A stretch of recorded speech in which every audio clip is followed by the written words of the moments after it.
Hello, everybody.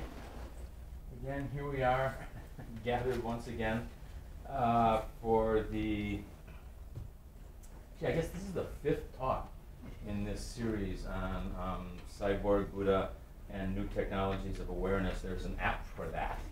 And definitely tonight we have an app for that. And so I have to do the obligatory thanks to all of the different people that gave me money. Thank you, everybody who gave me money. So this is, as I said, it's the final talk in this series. I'm sorry, it's not the final talk, it's the penultimate talk. The final talk, yeah, well, you know. the final talk is on the 16th. We actually have a 2-week break.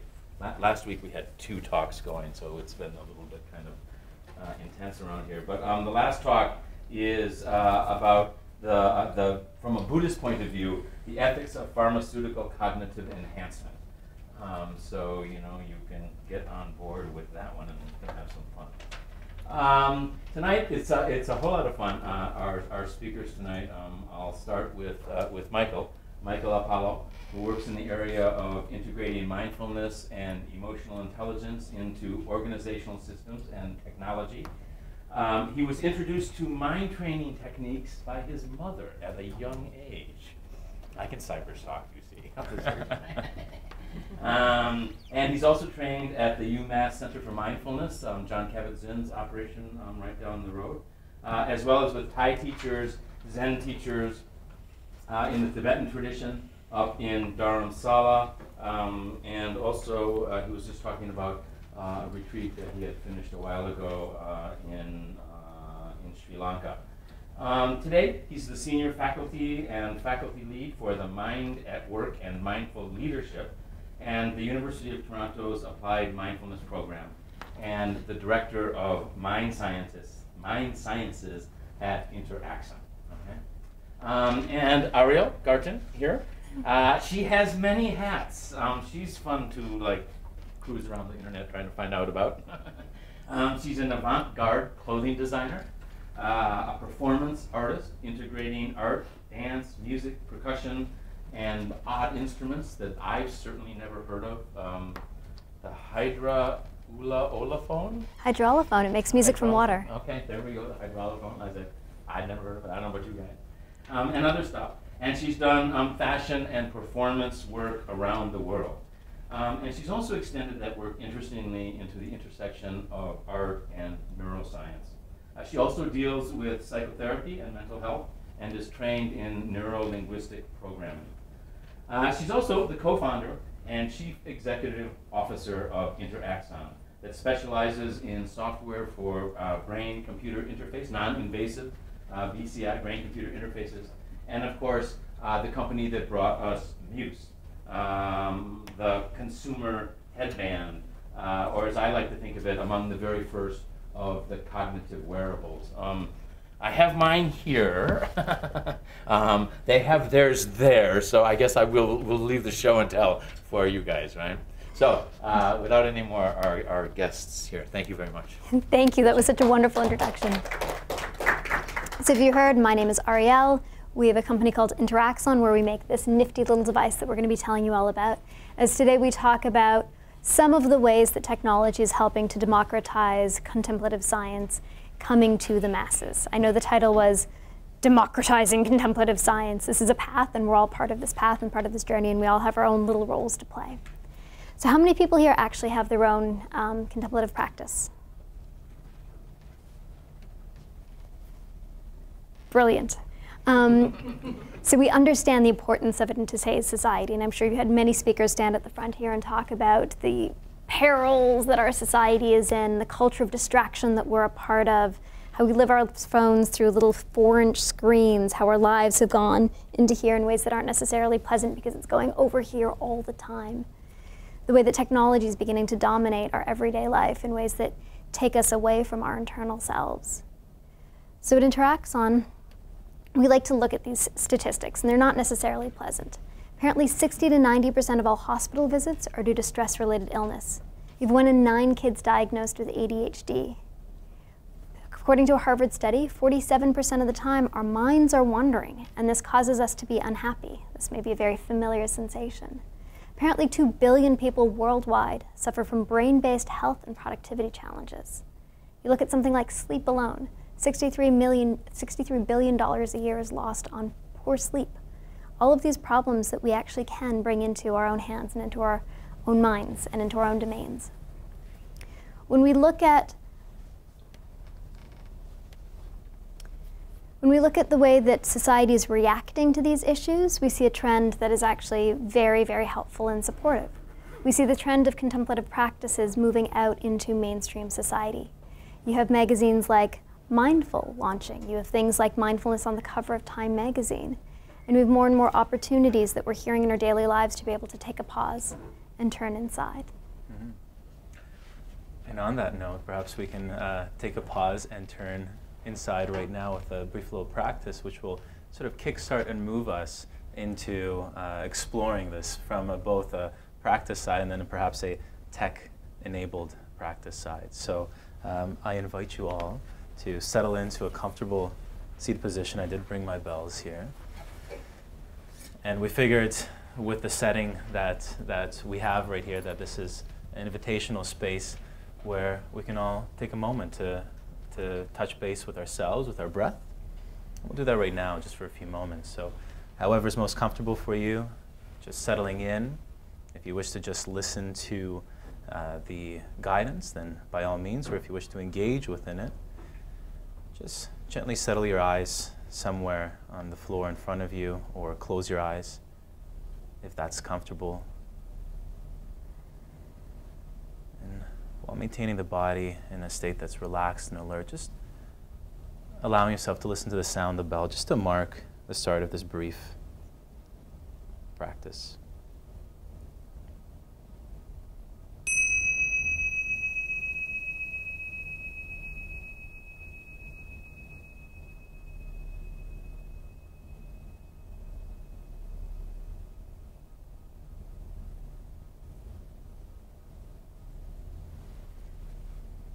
Just taking that moment right now out of the day just to connect with that felt sense of being here. Noting how the body feels. You might notice a form of energy, excitement. It could take the form of ease, relaxation, tiredness. Perhaps you might notice contact of the body in the chair or standing, noting balance. Perhaps noting tension or holding in the face and jaw or shoulders, or perhaps a sense of release within the abdomen, the thighs. Just affording yourself this few moments to take a purposeful pause, to gather bearings in how the day is unfolding within the body. As you sit here and breathe for these few moments in silence.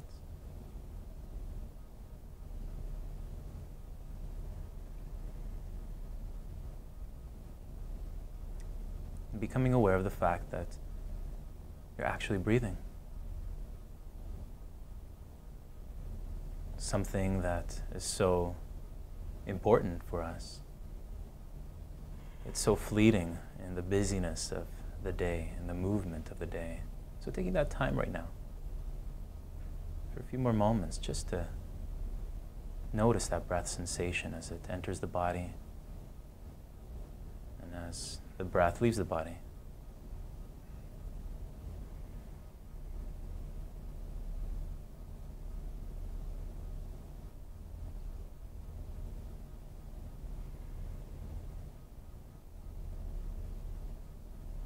Noting that inevitable tendency of the mind to move in different directions.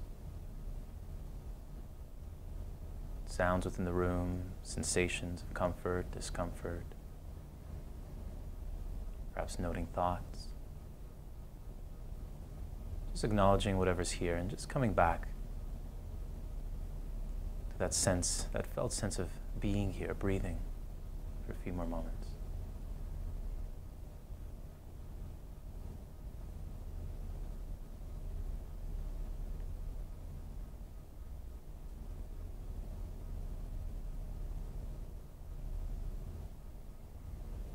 Following the full duration of in-breath and full duration of out-breath.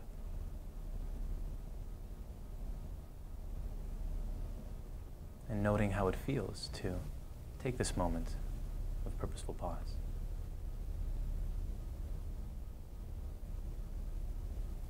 And when you hear the sound of the bell, just bring that attention back to the room.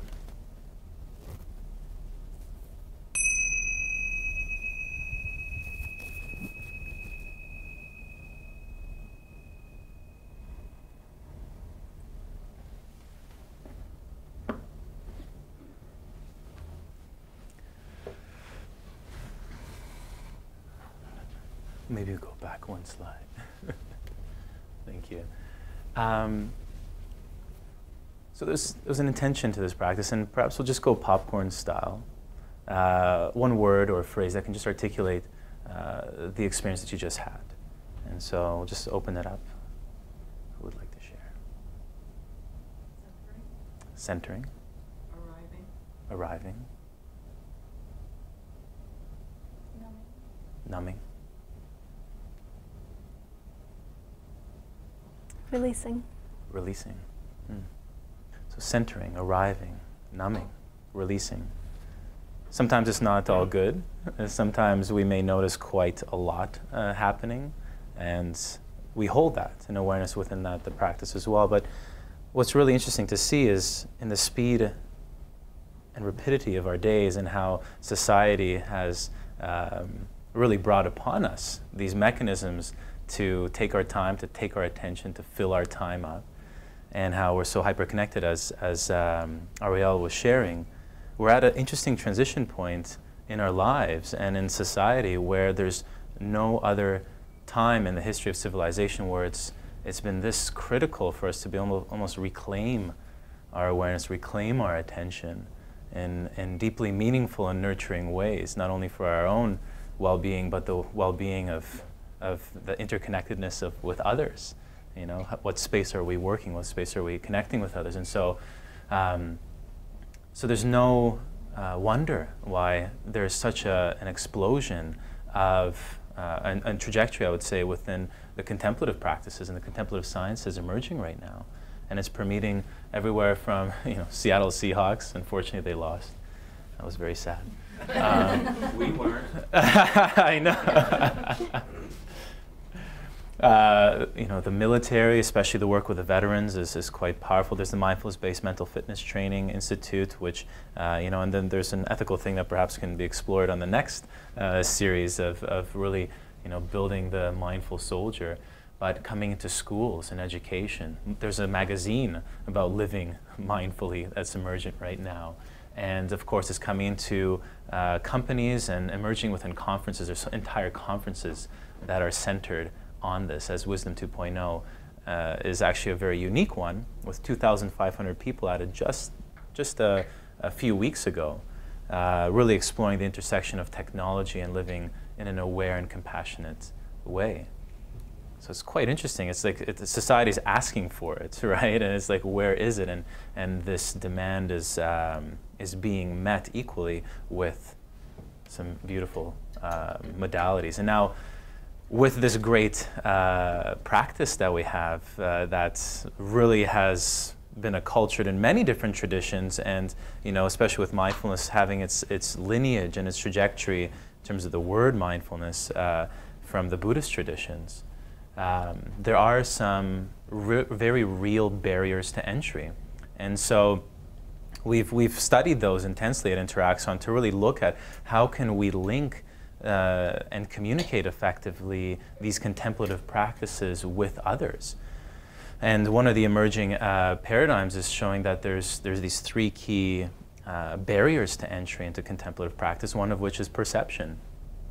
And the perception that this is a religious paradigm, the perception that I need to achieve a certain state, I need to be a certain way in this, and it's something that needs to be attained, something that we need to attain that is unattainable, which is quite an interesting paradox. And there's the problem of inundation. So the inundation of society, the barriers of time. We cannot find the time to do this. Our underlying motivation needs to be there, but it needs to be very strong, very resolute, to stand in the face of productivity, to stand in the face of the societal view and perhaps perception of who you are while you're doing this. And there's also the barriers to entry. So we look at problems of accessibility. So how do we access this type of practice? These steeped teachers, you know, that we're very well aware of, who have a wealth of knowledge, a wealth of wisdom, we need to access that, you know, and how do we do that? And there's certain points, and we're noticing that now there's these cells that are being incubated around North America where we can find these teachers, but it's not always accessible to everybody, and that's why there's actually this homogeneity in the demographics that are entering into this practice. You know, how do we open it up to everybody? How do we make it accessible to all, at least in a way, in a tangible form, in terms of knowing how to do it, knowing the mechanisms involved, and these barriers we need to work towards. And so we're finding that there are these three key, I would say, tools at our disposal right now to help to start moving through these barriers and start creating an opportunity for us to start democratizing and bringing contemplative practice to the mainstream. And that's really where we hold that strong intention of support, is to be able to help a little bit, just a little bit, with bridging that opportunity to bring this really deeply nurturing practice to others. And so we know that we have incredible teachers at our disposal. We were at Mind and Life just a couple hours ago, and you know the work that's happening there. You walk by the halls and you see Mathieu Ricard in a full cap montage of EEG, and you know, His Holiness the Dalai Lama is a regular within this space, as Jamie was sharing. And Mingyur Rinpoche, and just the full gamut. There's some really great teachers out there, and there's also this really great practice in many different of these traditions that we can tap into. So we have to leverage that, and that's being leveraged right now. There's this excitement around it. And so those are one of the tools at our disposal. Another tool at our disposal right now, and this is where I think Mind and Life really bridges the science. So really building an evidence base of knowing what we're working with. And so, yes, we do need to be mindful of the perception of, okay, how are we disseminating this?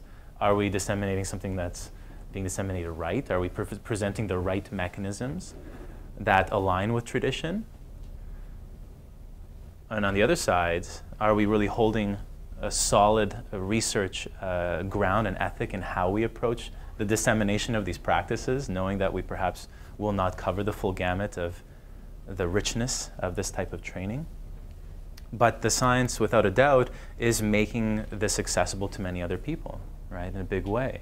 The neuroscience is really exploding. With Sarah Lazar's work, we know that's the, you know, and these are just key taglines, but her work within looking at gray matter density, white matter density.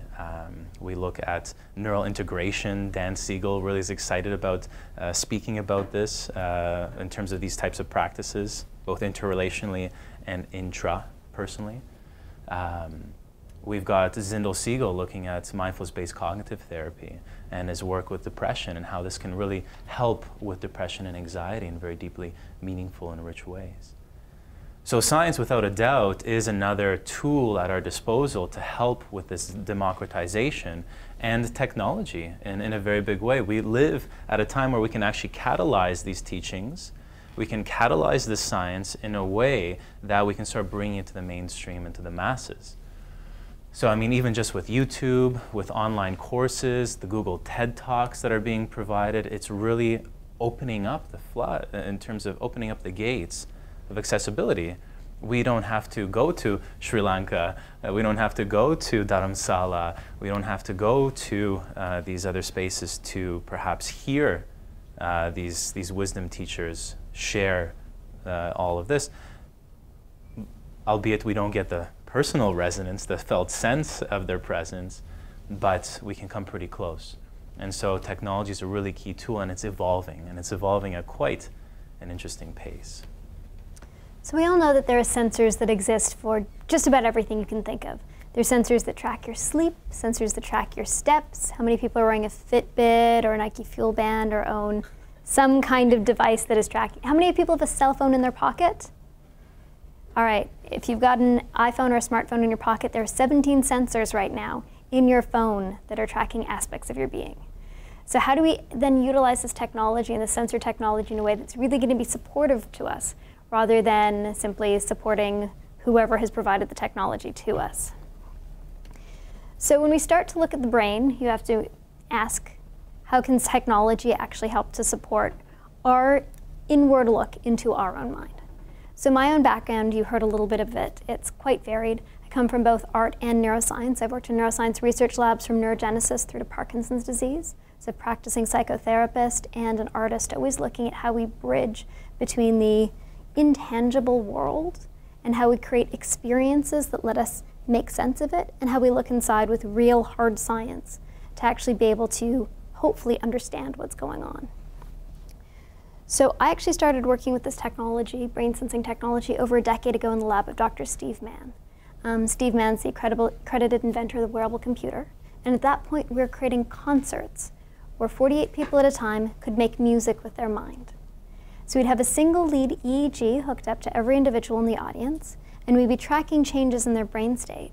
And those changes would then affect the music that was coming from musician-synthesized instruments on stage.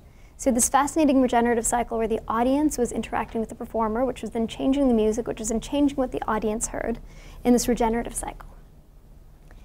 We then went on to say, okay, this is pretty amazing. We have technology that for the very first time lets us touch inside ourselves and actually hear and experience our internal mental sense in a whole new way. What can we do with it? So then we started to create physical objects. We're like, okay, well, the mind clearly has some power. How can we really express it? So this is the levitating chair.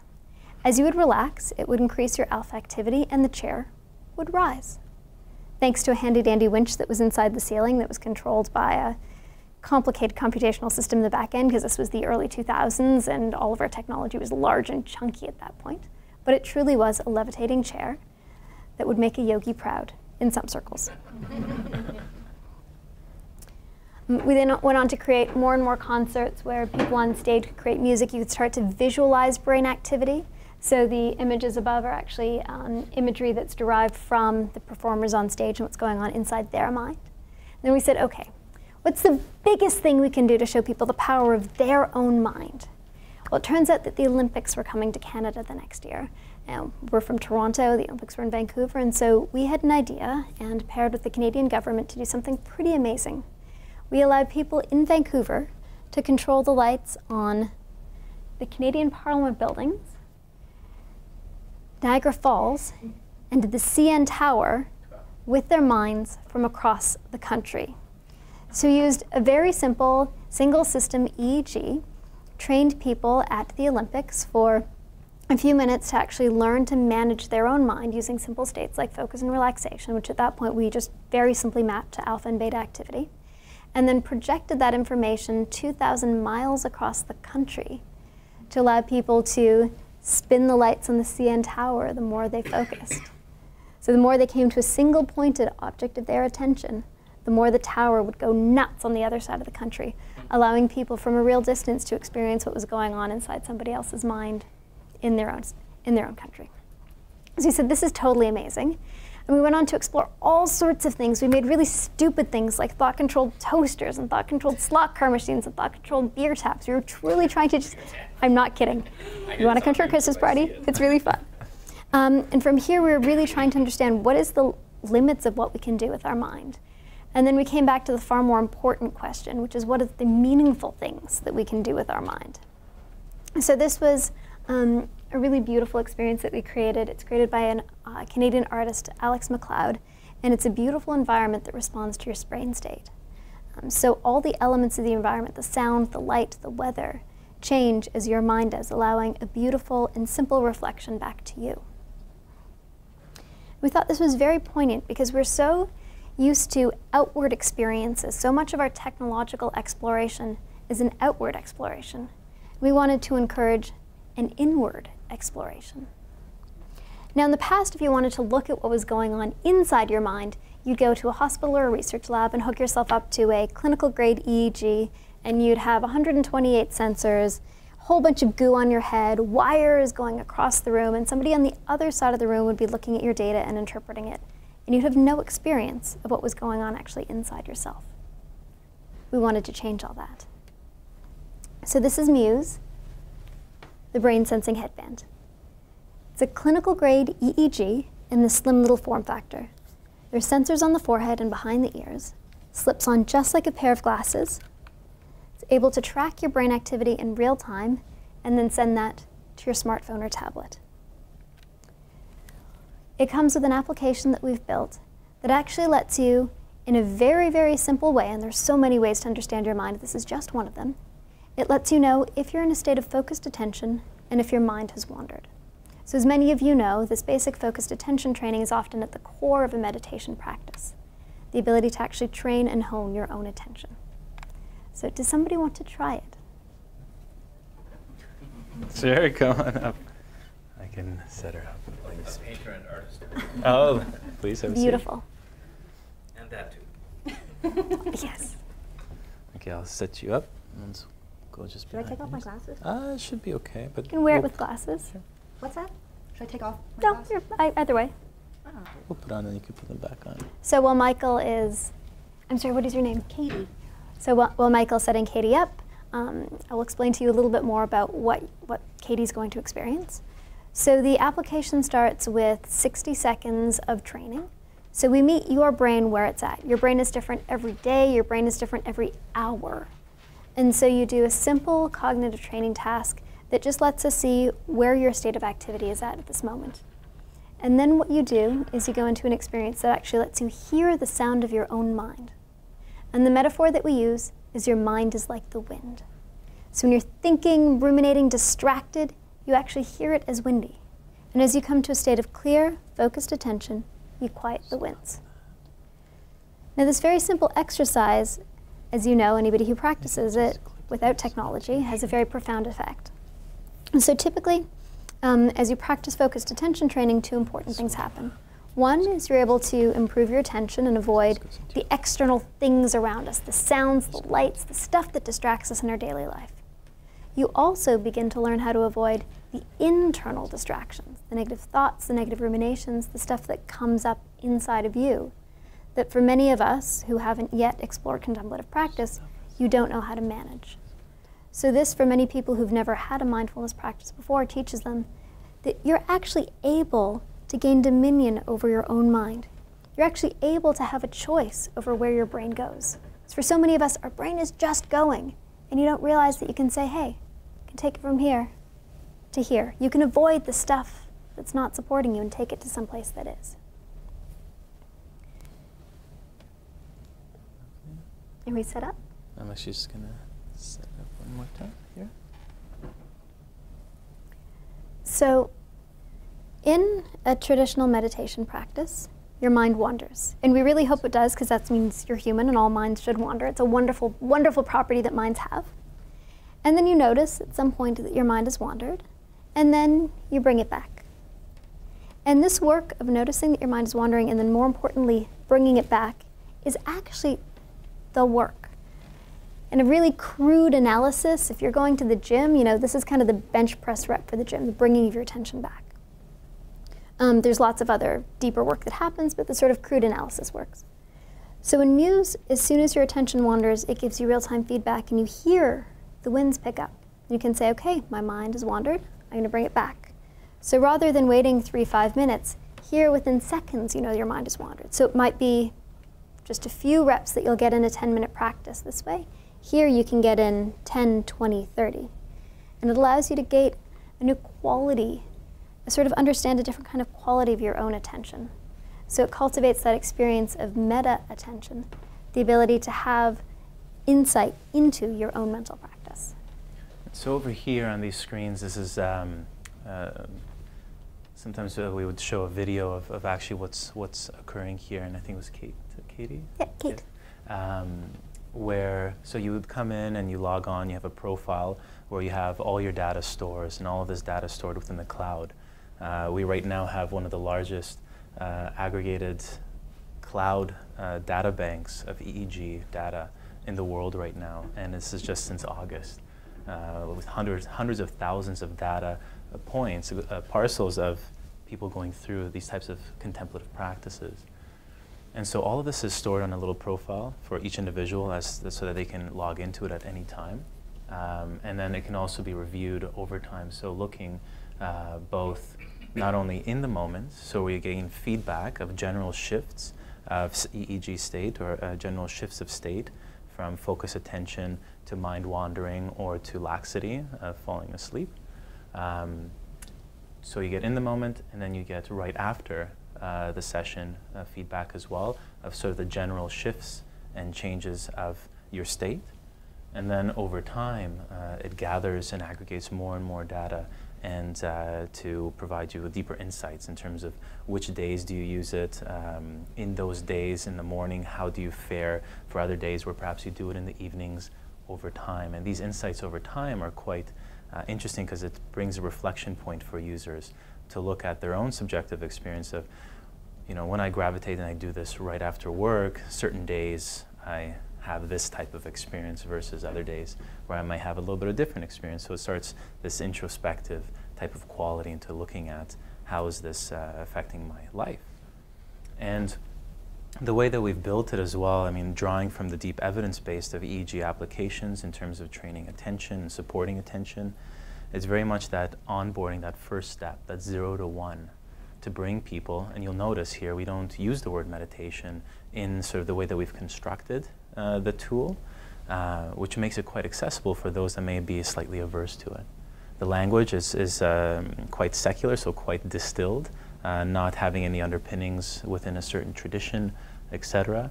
And so we meticulously done that through user-centered design and research to make sure that we introduce it to people in a way that's palatable for them. And so that sort of carries through the entire experience to help people just dip their toe, as we were thinking about into something like bringing their attention inwardly versus constantly having it pulled outwardly, and actually start intentionally working with one's attention in a particular way. And so while this has a real grounding and centeredness within a focused attention practice, there is, right now we're finding through user research that there's that transferability where people are starting to notice themselves become more regulated in their interactions with their kids, with their bosses. People will be engaging with it at work as their standard midday break or their midday practice. And it's an icon as well. You know, we don't have too many icons in the West as there are within the East. In the East, you'll have reminders everywhere for one to engage in some type of contemplative stance. It could be a lotus as you walk into a person's house, you know, to bring our highest self into this interaction. It could be an incense burning within a shop from a puja that just occurred, you know. And so what's interesting, people are using it as a symbol as well to bring themselves into going, okay, this is here, this is a reminder, I'm going to engage in this training. And you know, with meditators, steep meditators, they have quite an acute awareness already within their own mental state. So it's quite interesting. Meditators will do their own regular practice, and then they'll throw Muse on, and for 3 minutes, they'll do a Muse session just to stamp and catalog and track their training over time. Sometimes they'll do it before their session, and then right after, their own personal practice too. So it's people are starting to make it their own in very unique ways. And so the reason why we wanted to bring Katie on here is to share, to have a felt sense experience of what did she notice in terms of moving through a session of Muse, both physically, mentally, and emotionally. And then that way, it sort of connects us into the personal experience of what tens of thousands of people right now who are using Muse around the world are engaging in, which is a really exciting place to be in. Mm-hmm. So what Katie is currently experiencing, so she went through a minute of calibration. During the experience itself, it's 3 minutes, and she's at 2 minutes and 11 seconds. So when she's distracted or ruminating, you hear it as windy, and also on her screen, see those clouds. Typically this is a video, the video's not playing currently, but you can actually also see and peer inside her own mind and see when she is distracted, the sky is stormy, and as she is in a clear state of focused attention, the sky is clear.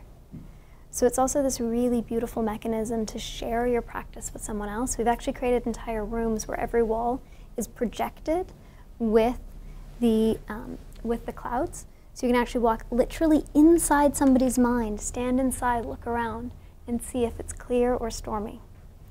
So with all these ways that you begin to share your experience of your own mind and have a dialogue and have new kinds of language that allow you to share and communicate. So when you're done, you get a score. You can ignore the score because really the score is not the point. I need to articulate that. Or you can use it because it's helpful to start a practice. We often refer to this as training wheels for practice, something that allows you to get on board, or something that allows you to check in. It's not intended to be your final complete practice because there are many, many, many different traditions that you want to be pulling from and learning from. But it does become an interesting way for you to then communicate with others. So we'll have people say, so if you're really quiet, you get birds. And we'll have people say, okay, I got 50 birds today. Or share the birds that they got with somebody else. And then you start to have competitions, and then it starts to get into a very interesting conversation around where we actually go with mindfulness and competition. And we can definitely have a full conversation about that afterwards. But it's been fascinating to watch the way that people interact with their mind and interact with themselves through these kinds of new tools for conversation and new tools for self-discovery and documentation. And so what Ariel was alluding to as well, we went, so we've integrated into our organization a deep design thinking methodology, it's called. And so in tech companies, it's a very novel approach towards really understanding the user and really understanding what the phenomenological experience is of that person. Awesome, you did really, that's beautiful. And so we want them to move from intrinsic motivators from extrinsic motivators to intrinsic motivators, and that's been really the study and our challenge that we've been working towards. So how was your experience? Well. Or I should say, what did you notice in terms of thoughts, feelings, physical sensations as you moved through? I feel like I was able to focus on my breathing, which it was telling me to do. Which you were. What's that? Which you were. Oh, good. Yeah, Did I calm down? Because you were suddenly I would hear, well, incredibly calm. I was. Yeah, you did. So it's. Was I supposed to not even hear the little lapping? So the little lapping water? waves come when you're very calm. Oh, okay. So you can't see it from here, but each of these little spikes are distraction. And then when you're down at the bottom here, that's when you're very calm. And then sometimes you get a spike of distraction. So at 1 minute and 2 minutes, kind of on the nose, you had little distractions. And other than that, that was a beautiful, beautiful practice. Thanks. And the interesting thing is, well, thank you so much, Katie. Actually, I'll take that from you there. I was a little worried that when I would hear the spikes because of more wind or something, that, uh-oh, now I'm going to get anxious because I heard that. But that's not necessarily how it works. Yeah. Well, actually, so that may happen too as well, right? Is that when that comes, or when we've been resting in a certain state as well, and we hear certain cues come in, we might actually want them or not want them as well, and that actually gets in the way of the feedback as well happening and your performance. So the intention is to just sort of notice that ebbing and flowing. And so what people get after 2, 3 sessions is this realization that the sounds, they come and they go, and the more I hold on to them, the more that they'll keep on elevating in terms of intensity, because we're trying to clench up or to really agitate ourselves up to get it done. And so when we need to step back and ease out, and then everything will drop back down. Great. Awesome. Thank you. So you must have heard a lot of birds. I did. So when you're really quiet, you hear birds. What's that? So the birds are really interesting. The birds were there as part of our mechanism to undermine part of the gamification. So we had to create gamification because it's a standard vehicle that allows people to get engaged in something, come back to it, get excited about it, care about it. It's just a tool. But we also weren't comfortable with having a tool inside of a meditation practice, so we needed a mechanism to undermine it. So when you're really quiet, you get birds. They're your reward. And then typically somebody gets, when they know what the birds mean, they get a bird, they get really excited that they got a bird, and then it flies away. So it becomes this beautiful lesson in non-striving. So yes, we've given you these rewards, but it's also really the deeper lesson is to not care at all about the reward. So in deploying this now to tens of thousands of people, there's about 20,000 people who have Muse that just launched 5 months ago, so it's been immensely popular. People have found it really helpful to get into their practice and into their daily life. And we constantly hear people talking about how it's helped them. And it's really inspiring because for the most part, these are people who themselves don't have or haven't found contemplative practices. The very first email that I got was about 3 weeks after we had released it. It was a woman who's 27 years old. She had ADHD. She said that she'd stopped taking her medication 4 years ago, and within a few days of using Muse, her family had noticed that something was different. And after a few weeks, she said, this is not just a game changer, this is a life changer. Then we started to notice changes inside of our staff as well. So I had a staff member that had joined us, and she was the person who was responsible for doing demos.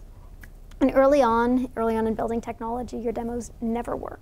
So you need to try the technology prior to setting up the demo station. She was constantly doing it. And she came to me about 4 months after she joined the company and said, you didn't know this about me, but I was suicidal when I joined you. And through doing this, I've stopped seeing my therapist, and the thoughts have gone away, and I feel like I'm in a great place in my life. And you know, my reaction was, no, do not stop seeing your therapist. As a therapist, I really don't recommend that.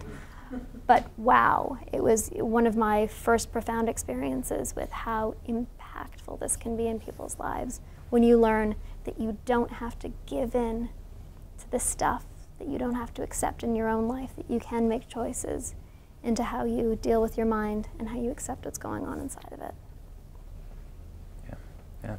Well, and it's and that's really a testament of us taking that feedback and constantly spiraling it in towards our deeper understanding of the mechanisms that we're working with, making sure that they're in alignment as much as possible with contemplative practices, with, for example, looking at the mechanisms of mindfulness, that our intention, that underlying intention is rooted within how a person moves through this and is introduced to this type of practice. Yeah. So part of the beauty of democratization is it's available all over the world. I think we have people in 68 different countries that currently Muse. So it's been really exciting to discover the ways that it gets disseminated. Mm-hmm. And so, you know, this contemplative computing has been gaining some interesting traction.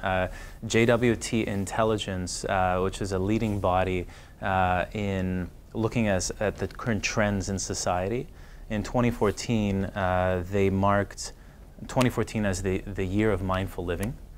Contemplative sensors contemplative computing as being one of the top 10 trends, along with a mindful way of living as being within that bundle. And if you can search, you can actually find JWT Intelligence's, they have a PDF of their top trends. And you know, contemplative computing it's interesting. I'm just going to reach out here with the definition from Alex Pang. using information technologies and social media so they're not endlessly distracting and demanding, but instead help us be more mindful, focused, and creative. So a different way of working with technology. You know, as technology matures, you know, and the root of sort of understanding of technology is things that don't work good yet, as they evolve, then we start really understanding what these technologies are, because we first label them as technologies, and now we can start refining them. And so something that we're looking at here right now is a movement towards these perhaps contemplative sensors. These sensors, these technologies that can sense shifts in awareness, subtle states of awareness, and cue us into awareness where perhaps it may be sitting latent based on all that is happening. So, you know, in addition to Muse, there's Aspire, which is a breath tracking tool out of, I believe, the Calming Labs out of Stanford. CTR, Stanford. Yeah. And, you know, HeartMath has been around for a while in terms of heart rate variability. There's one company called Athos, which is a fully integrated suit that you can wear that tracks your muscle movement as you do a yoga practice. I mean, all this is going to become quite tiny, and it's going to quite embedded within everything that's happening, which, you know, we have to skillfully move through as well.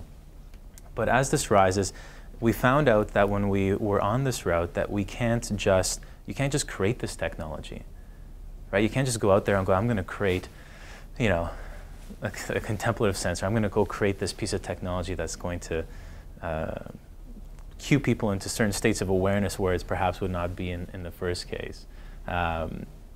But what we found is you need to actually cultivate it from the organization outward. And so that's starting to happen right now. Certain these mindful companies that are starting to rise, you know, LinkedIn, Jeff Weiner is starting to bring it into their space, et cetera.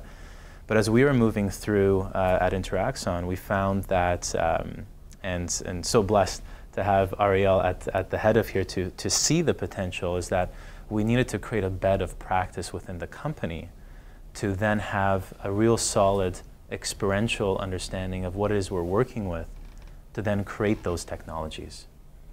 So as we move forward and as other companies are trying to enter into this space, and as mindfulness practice, I know the mindfulness is sort of movement right now, pretty big on that space, but as, you know, even compassion-based practices, other practices start weaving into organizations, it's going to start birthing other tools, other pieces of technologies that embody elements of the practice within it.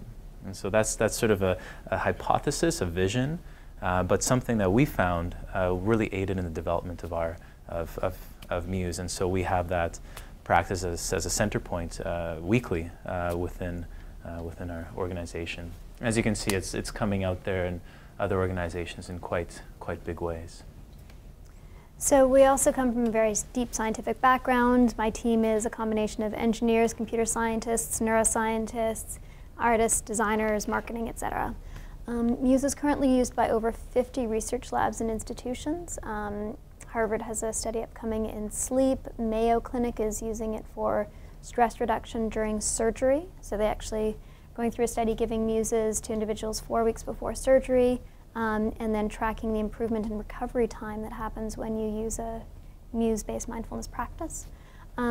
We have NYU using it for learning and memory. We have several universities who are using it to deploy to students to improve their grades and improve emotional resilience, and then probably 40 other institutions.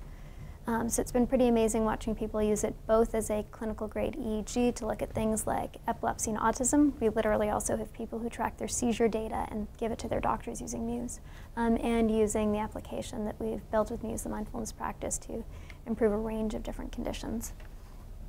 We actually also have a number of doctors that are prescribing Muse, prescribing in quotation marks. It's not a medical device. So typically a doctor will say to a patient, oh, you have, heart disease, you should meditate. And we actually were working with a cardiac care facility looking at improvements in cardiac outcomes in atrial fibrillation using Muse. But now there are a number of clinics that instead of saying you should meditate and then the patient goes, what on earth do I do? When the patient goes, well, how do I do that? They say, well, there's this device called Muse. It'll help. So it's been fantastic watching it go out for anxiety, depression, poor sleep, and more. Muse is also an open platform, so anybody can build on top of it. We've built our own application with Muse, but we have probably 500 or 600 developers that are using our open SDK to build things like ADD applications for kids by teaching kids to upregulate their beta-theta ratio to improve ADD symptoms. There's a beautiful anxiety application for children that's coming out of a hospital in the Netherlands. And then we have people making the fun and silly brain-computer interface, things like thought-controlled helicopters and the like. There's recently an installation at the Exploratorium where you could blossom a lotus with your brain state. Muse is also available in Best Buy. So you can walk into Best Buy and buy a contemplative sensor technology in Canada today. We're rolling out into Best Buy US in June. So it kind of gives you a sense of where the technology is at. We're not sitting here talking about some crazy future in which contemplative sensors are going to be available to America. This is something that's really here and now, and hopefully will help support the growing movement of contemplative practice in this country and beyond.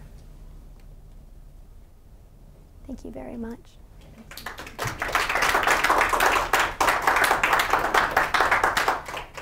guys are up for questions, right? Of course. Please. So thank you. I think this stuff is really fun. I'm probably using all 7 of the sensors on my smartphone in my pocket right now. I'm curious. Have you found like ways that you can kind of cheat the Muse? Like for example, if you're wearing a Fitbit or a Nike Fuel Band or something, yeah. Like it'll show that I'm working harder drinking a couple pints of beer as opposed to doing push-ups, right? Like there are certain ways you can kind of cheat the system with these wearable technologies. And I wonder if there are ways that people who are using Muse have figured out how to just get better at getting more points with Muse as opposed to really kind of focusing, doing the contemplative work that Muse is supposed to get them to do. So you can absolutely cheat any system, and you're more than welcome to cheat any system you want. But we've built it and brought it out with the intention that people are using, and that's been our experience. For anybody who wants to game Muse, the way to do it is during the calibration period. So during calibration, it asks you to do a cognitive training task, which allows us to assess where your baseline is. So if you fail, you do really well at that. So if you just like, no, actually, sorry, I'm trying to figure out how to tell you to really game the system, and it's hard for me to even figure it out. If you fail at that, so if you really, really don't do a good job at your baseline, it'll make it easier for you to get a good score. So there's the secret. You're all welcome to use it. You're all welcome to go and get as many points as you can, but as we all know, that's not the point. The point is to really engage in a practice that's supportive to you, and anyone has a choice. And people find they have the volition, they have the drive. They're like, okay, well, I'm going to really be diligent at this. And then so the feedback that they're getting is as meaningful as possible. Yeah. Though the points do drive people. I mean, we have individuals who Muse many times a day because they're trying to get the points. It's like, okay, whatever gets you into your practice.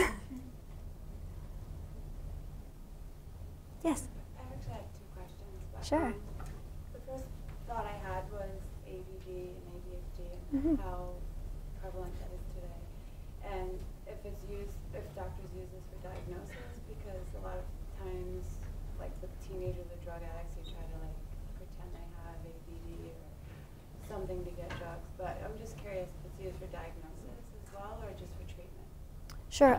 So there is a particular EEG signature. It's called the beta-theta ratio that has been approved by the FDA as a diagnostic for ADHD.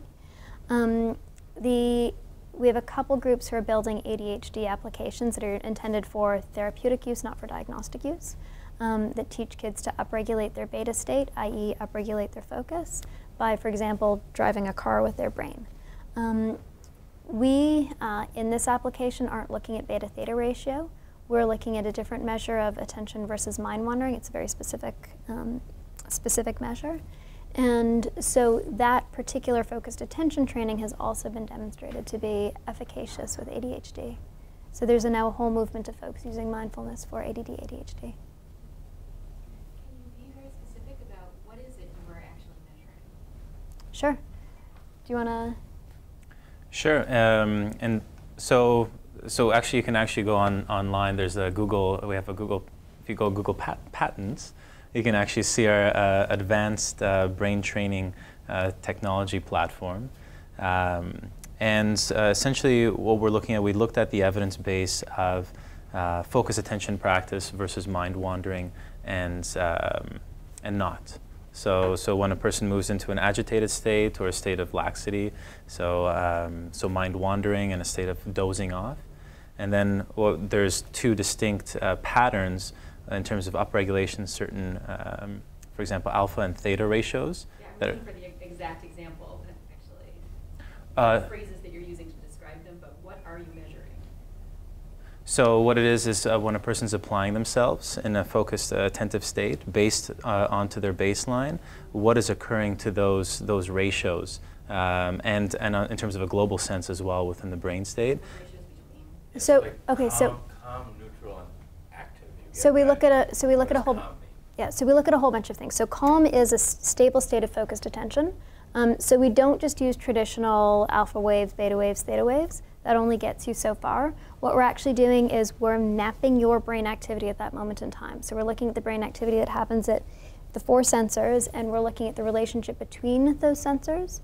We're looking at the way your EEG travels through your head from here this direction.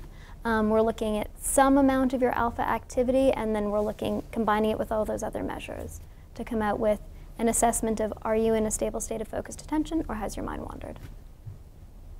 So you're looking at alpha waves and about 5 different measures. So we're looking at the dynamic relationships, we're looking at the movement, we're looking at the sort of stability of your brain at that point in time.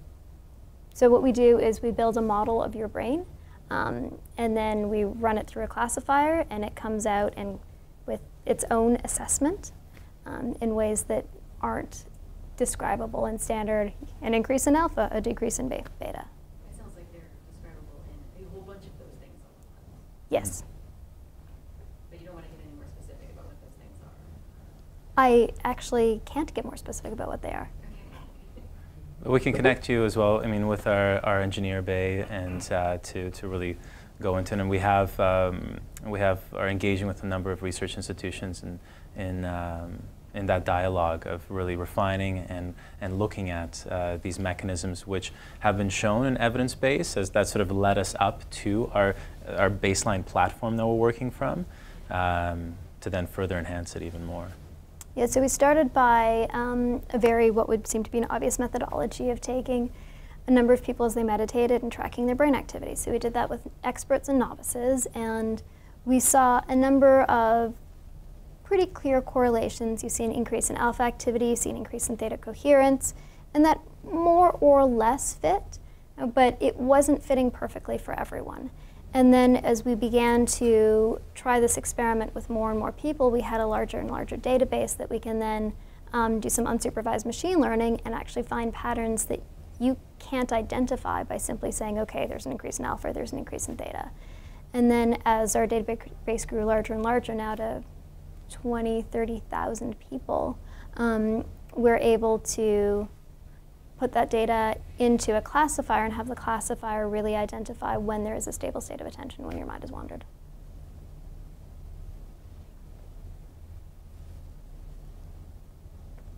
Anyone else? I just have my other question. Of course. I'm just curious. As many as you want. Accessibility you were talking about, like how much will something like this cost for, like, I don't Sure. an average person? So the device is currently $299.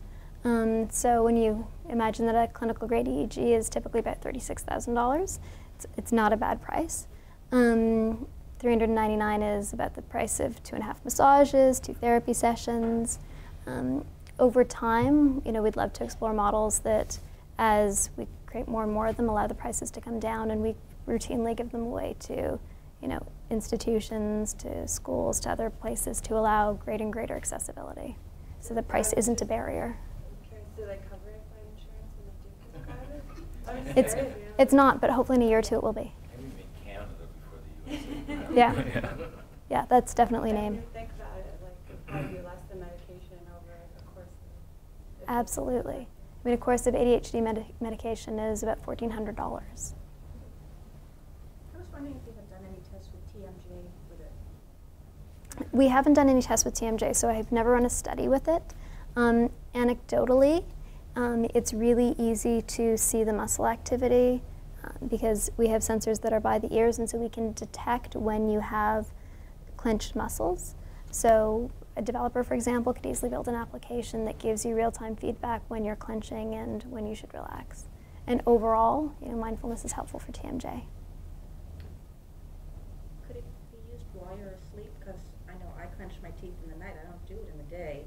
I'm not aware that I do it, but I have problems because of doing it in the night. Would somebody be able to wear it at night, or is it really not effective when you're out of it? So this device wasn't built to be worn at night. We have another device, which is we call it our research band, and we do have people who use it for sleep studies. So it's one that you can wear during night. And hopefully at some point some brilliant person will build a TMJ application as somebody who could use one. For now, we just have to resort to body scans. Just do Yes. body. You had used an analogy like training wheels. Mm-hmm. I'm wondering, I know it's relatively new, but do you have any sense as to people really moving onward? Or like what, like if most people do use it as training wheels or just stay with it only? So people who are more experienced practitioners definitely play around with it. So they get it, they'll use it for a period of time, they'll do their own meditations, then they swap back and forth. So we have lots of stories and lots of user examples where people just use it to augment their practice, touch in with their practice, check with their practice, but carry on a regular practice. We also have lots of stories of people who started using Muse without real experience of other contemplative sciences, and then started to discover this world. And it may be as simple as they got one of our newsletters that said, so this is mindfulness. Mindfulness is about blah, blah, blah. Here are some resources. And then from there, it begins this journey for them. And maybe the journey isn't initially not using the device. The journey is starting into education, finding other guided meditations, connecting with teachers, connecting with other people in the community who use Muse and learning from them what else they do. So it's been this wonderful gateway. And there's right now, actually April 9th, we'll be releasing an evolution to the app on the iOS platform where there's programs in education. And so we're going to be pairing with a number of different, and this is over time, hoping for perhaps the summer, where there's going to be programs that people can start moving into and start getting a richer understanding of this type of training and how it could transfer into life and the other options that are available if you wish to start engaging in it for different personal goals, be it self-regulation, self-exploration, self-liberation, or wherever a person's at. But other technology that would help you do that? No, so for example, MBSR, you can do MBCT if you're interested in a traditional practice. Right. Just sort of opening up the gates of accessibility and understanding, and say, hey, you've tried this, and as you can see, everybody can do it. You can do it, and It's making change in your life. It's your feeling, perhaps, that there is certain shifts and changes, so a different relationship to experience. Oh, by the way, this is It's a deep tradition. Yeah, this is a droplet in the sea. Yeah. It's kind of tangential. Great. Also, but when you're talking about like all the measurements you did of people while they were meditating, so did you have any other activities, like did you do some while people were knitting or crocheting to see if they go into the same kind of states of focus and calmness? Yeah, so we do, in that course of studies, we did eyes open relaxation, eyes closed relaxation, meditation, cognitive training tasks. We had probably 2 or 3 of them that we had people do. So we had them go through a range of different experiences and then be able to detect the differentiation in brain state between those experiences and say, okay, well, this is meditation, this is thinking about your laundry list, this is a cognitive training task when you're, rotating an object in your head. And by meditation, we had to explore from loving kindness to mindfulness of sound to mindful breathing. And right now, we're actually just started up a long-term meditator study because right now it's very much monitoring that general state shift. And with meditators, it's we have quite a subtle awareness of the nuances of mind. So right now, we're looking to really hone in and to be able to support that community and through deep research right now. So we have some really interesting practitioners that are now seated out and doing shamatha retreats in many different areas, and where they're receiving Muse packages with to run through a number of different exercises, so we can look at what is so unique to this brain, because it changes, right? The brain changes in incredible ways based on what it is that we engage with and what happens in our lives and what we experience. So, so that's a stay tuned type of scenario. So the apps that you were just talking about are the different kinds of contemplative approaches are a stay tuned for kind of thing, and right now the Calm application is the one that's there, and that's for focused Focused training, yeah. I would like to follow up a little bit on the question back there. I don't quite understand a lot of details. Give me an ancient Chinese text and I'm really good, but neuroscience ain't my thing. But so it sounds to me like when these different states, this nice easy readout that you get with birds, whether or not you're into your training fields or not, is kind of an aggregate of a lot of interesting information and tied into this base that you get when you do the name a whole lot of sports or whatever. Calibration, yep. Yeah, calibration. So I'm kind of curious how this maps. One thing that's been quite popular, it's hugely popular, I can't believe how many places are out there, are binaural beats and isotonic. Isotonic, yeah. Isotonic things, right? And the promise of all of those things, and they're all out there, and I have lots of students that are interested in them, and we've had students who have worked on them, and we probably own quite a lot of them here, right? Bill Harris came out and talked to us, HoloSync guy, EquiSync was here. And, that story is that, compassion, so that's gamma, right? And aesthetic or creativity, that's alpha, maybe theta 2. And so the promise of that whole technology is to, I'm going to say this pretty crudely, reduce you to a single brainwave pattern, right? So this is going to put you in alpha, or this is going to put you in whatever. So how do you think about that kind of, entrainment towards a single brainwave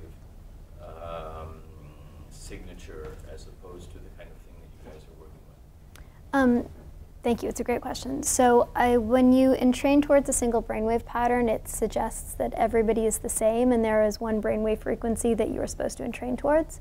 If you look across the population, let's even look at one marker, alpha state. So your resting alpha frequency changes decade by decade. My resting alpha frequency is 10.4 hertz. I am 35 years old. This actually apparently fits right into a norm. If you are in your 20s, your resting alpha frequency is probably around 11.5 hertz. If you're in your 70s, it's probably around 8.5 hertz. And it moves beautifully on that continuum. And that's totally okay. So what we discovered when we looked into our big database of brain data, in the literature it was known that alpha frequency downshifted as you aged, but it wasn't known exactly how. So when you do a HoloSync, and there's nothing wrong, there's lots of different ways to do this, everything has its benefit, you're going to learn depending on how you respond and what works for you. But if you say, okay, we're going to train everybody to an alpha wave that's on a CD that's at 10 hertz, that's not actually in training at your optimum peak. So I know it sounds really stupid when you ask me, but what are you training? And I say, I can't actually tell you, because what we're doing is we're looking at your own brain and we're saying, okay, what is your brain doing when it's doing this calibration exercise? What is it doing when you're moving towards a state of stable attention? And then it's building an algorithm and a response for you. It's identifying where your alpha peak is, where your peak alpha. It's not saying, okay, well, you're at 10.4 hertz, so now we're going to reinforce you. It's saying, okay, well, we see that there's this growing shift here, and what is the state for you? And that's what we're going to help you enhance and help you discover. So I didn't mean to be obtuse, but I literally, no, yeah. It's just that the more you talk about it, the more there's actually like a there. And like when you just gave that example, that is, that's a very helpful example. Yeah, and I think a visual example would also be a really helpful example to see, like, okay, we're measuring these 5 things, and here's what one person's resting state looks like, and here's what another person's resting state looks like, so that you can kind of, and that's useful. And thank you for asking me the question that let me get to a better answer. That's a great idea as well. There's an SDK for that. But also, I think some of the answer to your question that you did also come out with is there's research out there, and being able to. So I'm here for Mind and Life, in case you didn't notice from the pointing when you were speaking. One of the things that we run into, because we promote a lot of scientific research into some of these same kinds of topics, is just having available the research that you can just say, go over there and read that paper, or go over there and read these 5 papers, or go look at the work of so-and-so at Stanford. So you're not actually needing to answer the question. You're sending people to where the answer is. Mm-hmm. And that's a challenge we're addressing as well. We get asked questions, we're like, there are 5 researchers in the country doing that work. That's a great idea. That's great. Mm-hmm. We'll build a list of references. Yeah. And then a schematic as well that sort of compares it, so it could draw, because it is quite a massive computational background, algorithmic background, and so how to encapsulate it into a way. I mean, that's why I pointed to the patent, because it's, you have about 100 pages there of explanation, but the Anyone else?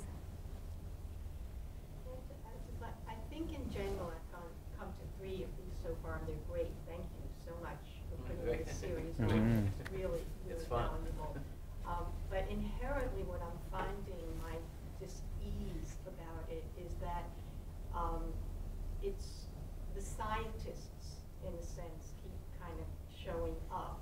And I find that, and I'm just saying it's a prejudice right now, is that scientists seem to get very engrossed in data and science and experiment, and we don't know ultimately what eventually happens, and not as much as far as a holistic system often, and what could impact what, and that we're all unique, and that and you don't know, the brain is still a mystery. That I think everyone could agree on. Now, when I meditate, I know something's happening. I feel it. I go through different states. I can monitor myself. Right? As a scientist, you're looking at data and extrapolating and making people norms or not.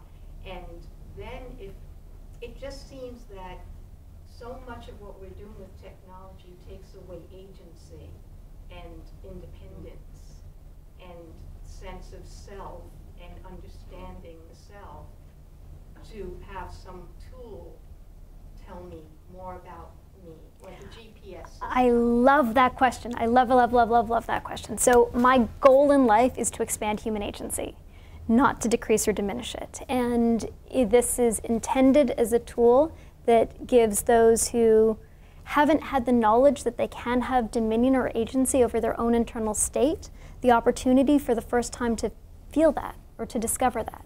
And it is not intended as something that's meant to limit your agency, and I wish it had a button that went off as soon as your agency was being limited and like shut the damn thing off and threw it in the garbage for you, because that is not at all the goal. And you bring up a really great, really great point, and we try to think very carefully about how you construct technological experiences in ways that are non-dogmatic and intended to bring this kind of self-discovery. So the choice of using wind was intended to be something that was not an aversive sound. And so it doesn't actually matter if your brain is windy or your brain is not windy. This just gives you a notion to discover, okay, there's something that's going on, and now I have a sense that my brain does things, and now I can be curious about it, and I can invite questions, and I can play around with it, and I can have choice or agency. And then when I think about other tools that are typically available to people with what we traditionally call disease, another terrible, terrible word, but things like ADHD or depression, and typically the solutions are things that entirely diminish your agency. So I think about offering a tool like this for a kid with ADHD and saying, not we are going to, blunt your sense of existence so you have to be in one state all the time. We're giving you the opportunity to know what it's like when you're focused and know what it's like when you're not focused.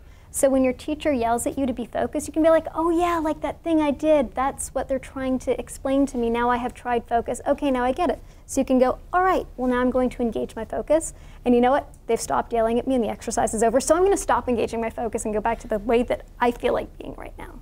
So it's really intended as a tool to enhance choice, literally to enhance agency. And there may be edges in which it doesn't do that, in which it decreases. And I pray those are the edges that people push back on. Thank you very much.